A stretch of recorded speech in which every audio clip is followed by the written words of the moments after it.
देखिए क्वेश्चन क्या कहता है कि a person divides a certain amount among his 3 sons in the ratio 3:4:5. If he had divided this amount in the ratio 1/3, 1/4, 1/5, his son, who had got the lowest share earlier, would get rupees 1188 more. Find the amount in rupees. देखिए question ये कहता है कि एक person है जो कि किसी सर्टेन अमाउंट मतलब कोई अमाउंट है उसको डिवाइड करता है इस रेशियो में, पर अगर इस रेशियो में ना डिवाइड करके अगर इस रेशियो में डिवाइड करता है तो जो सबसे कम, जिसे सबसे कम शुरुआत में मिलता था उसे भी इस बार पिछले वाले के तुलना में 1188 रुपये ज़्यादा मिलते हैं। मतलब पिछले वाले के तुलना में, यानी अभी इस रेशियो मतलब पिछला वाला जो रेशियो है ये दिया हुआ है, यानी कि शेयर ऑफ अमाउंट का जो रेशियो ये है, लेकिन उसको उसके अलावा मतलब उसको छोड़ के अगर इस रेशियो में शेयर किया जाए तो पिछले वाले के तुलना में जिसको लोएस्ट मिला था अमाउंट, लोएस्ट तो ये 3 यूनिट वाले को मिला था पिछले वाले में, तो इस बार भी उसी का ही बात किया जा रहा है, लेकिन फिर भी उसके कंपैरिजन में 1188 रुपये इस बार ज़्यादा मिल रहा है। तो एक तो पहला चीज़ होगा कि पहला जो शेयरिंग रेशियो है, फर्स्ट शेयरिंग रेशियो यानी इनिशियल शेयर रेशियो है वो 3:4:5 का है, और बाद का जो शेयर रेशियो होगा वो निकालना हमें। तो यहाँ पर आप देख सकते हो कि 1/3, 1/4 और 1/5 ये आपका नया शेयर रेशियो है। तो सबसे पहले इसको तो हम इस फ्रैक्शनल पार्ट से हटाते हैं, तो वो कैसे होगा, तो अगर यहाँ का वैल्यू निकालना होगा तो ये दोनों को मल्टीप्लाई करके लिखना होगा, ठीक है, यानी कि 4 गुने 5 तो कितना आ जाएगा 4×5 = 20, ठीक है।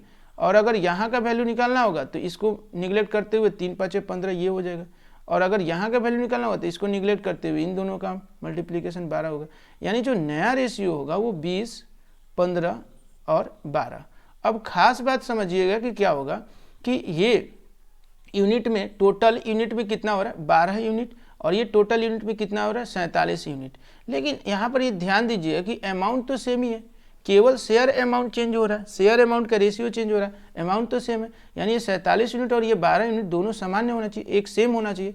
तो हम लोग क्या करेंगे, इधर 47 से गुणा करेंगे और इधर से 12 से गुणा कर देंगे। इस तरीके से ये दोनों का जो यूनिट में भी अमाउंट होगा, यूनिट में भी जो भी वैल्यू होगा वो बराबर हो जाएगा। तो 47 से अगर मल्टीप्लिकेशन करेंगे तो पूरा में करेंगे और इसमें भी पूरा में करेंगे, तो यहाँ से ये हो जाएगा। इसको हम लोग बैलेंसिंग रेशियो भी बोलते हैं, ठीक है, बैलेंसिंग रेशियो मेथड होता है। तो 47 × 3 करते हैं तो ये कितना आ जाएगा, 7×3 = 21 का 1 हो जाएगा, 7×3 = 21 का 1, और 4×3 = 12, 12 और 2 14, यानी कि 141। पहला पार्ट तो निकल गया, हम लोग को पहले पार्ट का ही जरूरत है, ध्यान दीजिएगा। सबसे पहले तो पहला पार्ट का हमें ज़रूरत है, लोएस्ट अमाउंट, लोएस्ट तो इसी को शेयर मिला यानी 3 यूनिट वाले को, तो लोएस्ट जिसको मिला अमाउंट उसका हम निकाल लिए, और यहाँ पर लोएस्ट का भी निकालना हमें। तो 12 दूना 24 होगा, तो 12 दूना 24 यानी कि कितना होगा 240, ठीक है। अब इन दोनों के भी मतलब ये यूनिट में है, दोनों यूनिट में है, तो फाइनल ये यानी कि फाइनली इन यूनिट 240 मिला और पहले मिला था 141, दोनों के बीच का डिफरेंस कितना का 99 यूनिट का। तो ये जो 99 यूनिट है, 99 यूनिट कंपेयर करें यहाँ से रुपीज़ में तो दोनों आपस में बराबर होगा 1188, क्योंकि रुपए में बता रहा है कि पिछले वाले की तुलना में 1188 रुपये इस बार ज़्यादा मिला है, ठीक है, पिछले वाले की तुलना में इस बार 1188 ज़्यादा मिला है, तो दोनों तो आपस में बराबर होंगे। तो 1 यूनिट का भी वैल्यू निकल जाएगा, 12 से कटा लीजिए आसानी से, तो 1 यूनिट का जो वैल्यू हो जाएगा वो कितना आ जाएगा 12 रुपये। अब 1 यूनिट का जब वैल्यू 12 रुपये आ गया तो हम लोग आसानी से तो निकाल सकते हैं अमाउंट कैसे निकलेगा, तो हम लोग क्या करेंगे कि ये टोटल जो भी टोटल वैल्यू है उसको सबसे पहले तो 47 से गुणा करना होगा जो भी है, तो ये 47 से गुणा करते ये टोटल में, तो ये टोटल आपका क्या निकल जाएगा, टोटल में 47 से गुणा करेंगे तो ये टोटल इन यूनिट निकल जाएगा, और 1 यूनिट का वैल्यू हमें पता है, ठीक है। तो हम लोग क्या करेंगे 12 × 47, तो सबसे पहले करेंगे यूनिट, और 1 यूनिट का वैल्यू 12 है तो टोटल अमाउंट निकल जाएगा।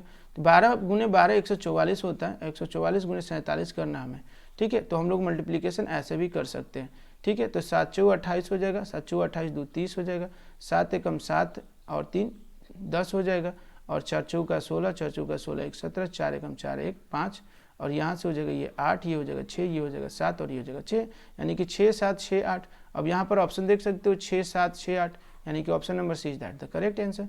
Okay, thank you.